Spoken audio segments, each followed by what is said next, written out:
Hello guys! Hello Scorpio! Welcome dito sa aking channel, Kapalaran 888 Scorpio. This is money, career, financial reading for the month of September and October. Scorpio, sorry. Nabubulol na ako Okay. So, Scorpio.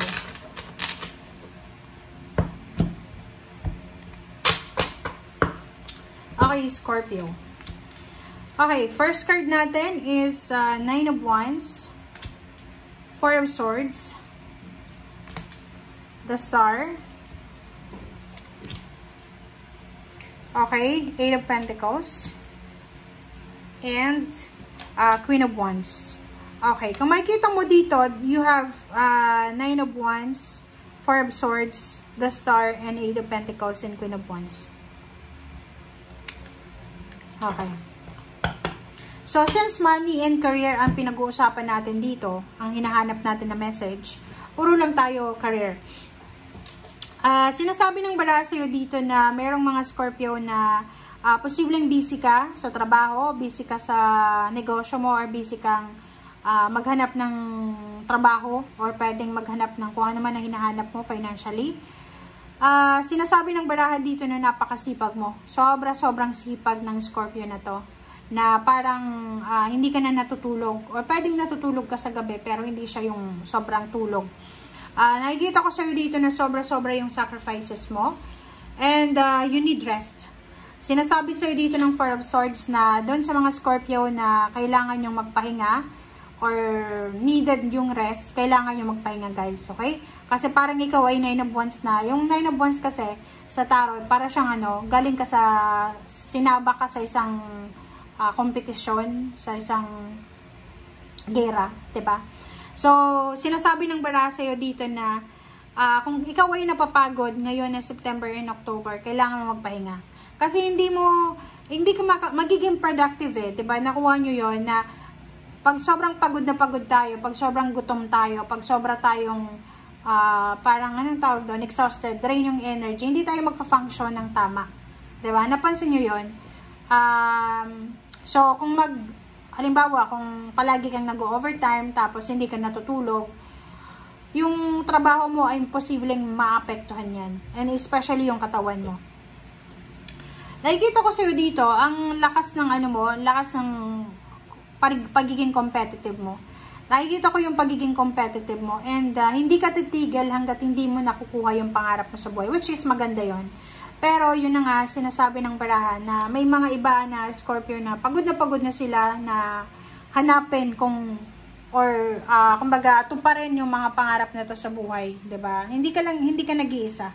Marami kayo na parang pagod na kung hanggang saan ba kaya na gawin kung ano yung dapat gawin para sa pagtatagumpay. The Star card, sinasabi ng barahan sa'yo na malapit na, abot kamay, or makikita mo na yung progress ng ginagawa mo. Eight of Pentacles and Queen of Wands, sinasabi ng bara sa'yo na sa December, kasi dito sa Eight of Pentacles, sinasabi ng barahan na mayroong mga Scorpio na sobrang workaholic sila. Nakafocus lang sila sa trabaho. Like for example, ngayon, August, September, October. Nakafocus sila, in 3 months, nakafocus sila sa trabaho because kailangan nilang mag-ipon ng pera. Kailangan nila na by the month of December, nakabakasyon sila. So, mag-comment ka nga sa comment section, Scorpio, if resonated ka dito Kasi, ang barahan mo dito, nagsasabi, in simple terms, sobrang pagod na pagod sa trabaho, sobrang pagod na pagod sa negosyo, sobrang pagod na hanapin, or pagod ka na sa pangarap mo sa buhay. And kailangan mo pa rin lumaban kasi maraming umaasa sa'yo. Like may anak ka, may magulang ka, breadwinner ka. So hindi yan basta-basta na kailangan mong i-give up or talikuran yung mga obligations mo. Lalo na sa finances. Alright, so let's check. Okay, kung ano pa ba ang mga additional messages.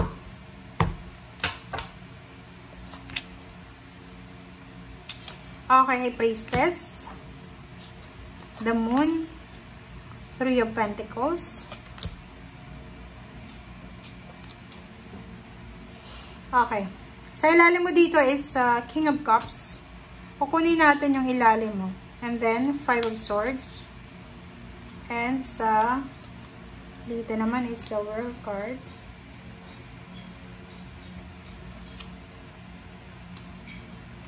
Okay, Scorpio. Nakikita ko sa'yo dito, Scorpio, na marami kang kumbaga nahang na plano sa buhay. Marami kang mga gustong gawin sa buhay mo, personally, pero hindi siya natutuloy because of maraming mga connection ka, like nakapag-asawa ka ng selfish, na parang needy siya, gusto niya lang, yung parang gusto niya, yung attention mo nasa kanya lang. So, marami kang especially yung mga babae na Scorpio, marami kayong plano na hindi natutuloy. Especially yung iba, yung plano mo na magnegosyo, yung plano mong mag-abroad, yung plano mong magpatayo ng bahay, yung parang isa kang Scorpio na pwedeng may asawa ka, may partner ka sa business, or yun, may boyfriend, girlfriend, may kalibin, hindi ka makapag-desisyon kasi palaging kinokontra ka ng mga tao sa paligid mo. It's either yung asawa mo, yung boyfriend, girlfriend, yung in-laws mo, parang ganon. But now, sinasabi ng bara sa'yo na huwag kang mag-alala kasi lahat ng hindi natuloy ay matutuloy na. May promotion dyan. Like for example, matagal ka na sanang na-promote, matagal na sanang nadagdagan yung sweldo mo, pero dahil nga sa kinukontra ng mga tao sa paligid mo na naiinggit sila, hindi matuloy-tuloy. But nandito yung High Priestess, sinasabi ng High Priestess, huwag kang mag-alala, Scorpio. Kasi yung nakatadhana na swerte, nakatadhana na blessings para sa'yo, ay hindi makukuha ng kahit na sino. Pwede nilang agawin, pero ibabalik at ibabalik yan sa'yo ng universe sa tamang panahon. Ang damo natin, plus 3 of Pentacles, mayroon ditong mga Scorpio na natatakot kayo siguro na magnegosyo. Natatakot kayo makipag-collaborate, tawag dito, yung makipag-communicate sa ibang tao. Natatakot kang makipag-partner. Okay? But, hindi ka dapat daw matakot. Lalo na ngayong September and October. Lakasan mo yung loob mo, kapalan mo yung mukha mo. Business. Kahit maliit na puhunan, kahit na maliit na business, kung, alam mo, may trabaho ka na, tapos, yung trabaho mo, yung sweldo mo, parang feeling mo, hindi siya sapat. Pwede kang mag-additional na income. Yun, business. Kung may mga tao ka na kakilala, connection na meron silang mga itinitinda, pwede kang mamuhunan din yun. Anong tawag doon? Porsyento? Parang ganon. Kasi sinasabi ng barahan na marami kang talents, marami kang skills na hindi mo pa na-discover, na pwedeng ma-discover mo, na pwedeng pagkakitaan by the month of September and October, or then 2026 onwards. Okay? 5 of Swords and King of Cups. But, since pinag-uusapan natin dito is money, mayroon din ditong emosyon na sinasabi na may iba sa inyo, Scorpio, na yon, yung hard work mo, like sa isang company, pwedeng matagal ka na sa isang company, yung hard work mo ay hindi nabibigyan ng katarungan. Yung parang hindi na-appreciate. And sinasabi ng bara sa'yo dito na kung ginawa mo na yung best mo, 9 of Wands, ginawa mo na yung best mo, and still wala pa rin na nakaka-appreciate ng efforts mo, kailangan mo nang i-give up daw. Okay? For example, sa loob ng kumpanya, diba, ikaw yung gumawa ng trabaho, tapos kasi bago ka lang sa company na yan, and then, end of the day, pag nagtanong yung boss, yung supervisor, yung manager, sino yung gumawa nito, hindi man lang nila i-mention yung pangalan mo. Kasi natatakot sila na baka masapawan mo sila eh. Kasi yung mga Scorpio, kayo ang isa sa mga zodiac signs na napakasipag. Napakasipag, napakagaling dumiskarte. Yung hindi kayo aalis hanggat hindi natatapos. So, King of Cups, sinasabi ng bara, kalma ka lang.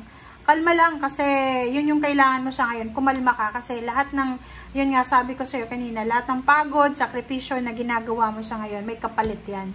Hindi man nakikita ng supervisor mo, ng manager mo, yung ginagawa nila or ginagawa mo. But, di ba, ang katotohanan lalabas at lalabas yan. Okay?